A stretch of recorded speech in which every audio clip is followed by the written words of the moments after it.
So now we're going to do this example, okay? One of the, so let me do this example. Obviously, I know that you guys already know what the result of this is going to be because we've seen this one over and over before.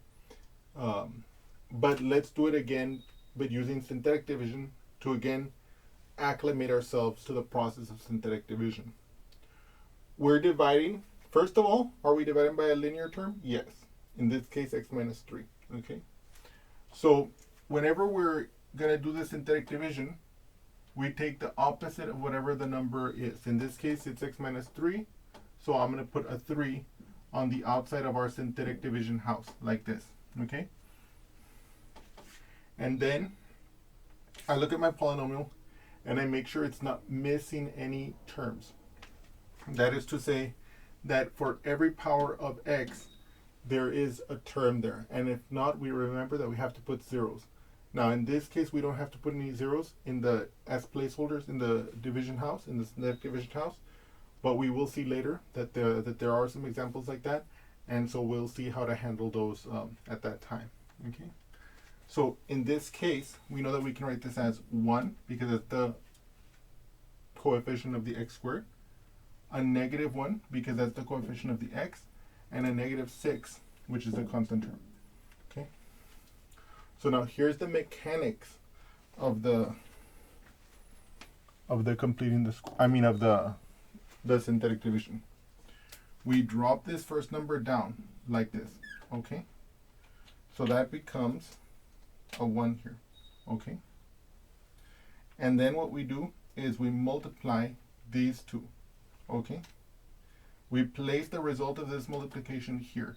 So 3 times 1 is 3. So I put that here. And then I add these two. Okay.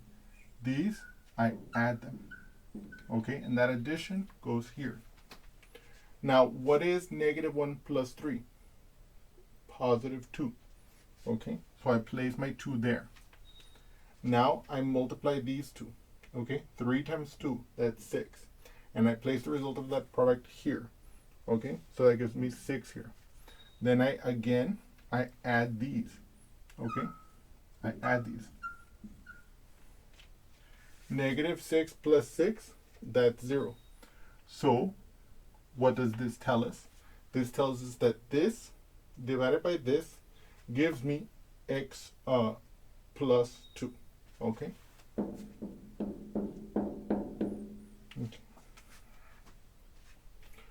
So now we can convert this division fact into the corresponding multiplication fact. Right? So what would that multiplication fact be? That x squared minus x minus 6 would equal to x plus 2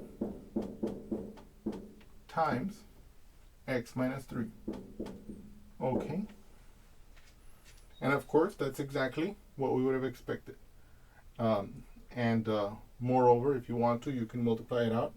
X squared minus 3x plus 2x is the negative x, and then 2 times negative 3 is the negative 6. So if you multiply it out, you see that it actually does give you this result. So our synthetic division worked. Okay.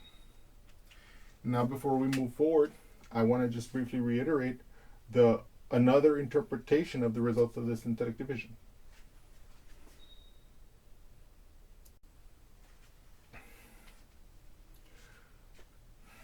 So now we're going to use the remainder theorem to get a different perspective on the results of this synthetic division. In this case, we saw that the remainder that we got when we divided this polynomial by this factor gave us 0, or by this polynomial gave us 0. Okay. So what does that mean? Let's read the remainder theorem again. If f of x is a polynomial and has remainder r when divided by x minus k, then f of k is equal to r. So we're talking about a polynomial that is going to be divided by a linear term x minus k. So we can see here that the polynomial f of x is x squared minus x minus 6. And it's being divided by, okay, so we see that the polynomial is divided by x minus 3 and has remainder 0.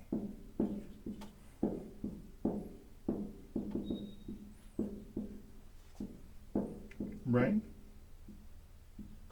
So, by the remainder theorem, we have this is being divided by this has remainder 0.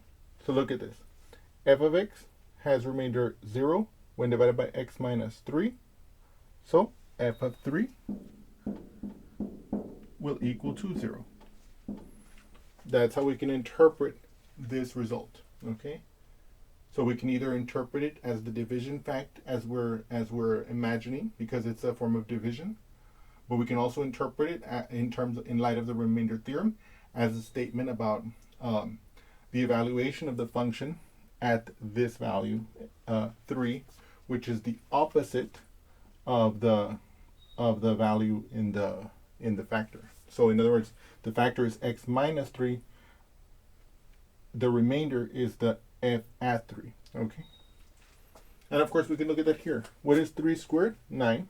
What's 9 minus 3? 6. 6 minus 6? 0. So we see that that would in fact work if we had calculated explicitly. But here you can see that we just get that also as an extra just from doing the division and interpreting it using the remainder theorem. I hope you've enjoyed this video and look forward to seeing you again soon. Thank you so much.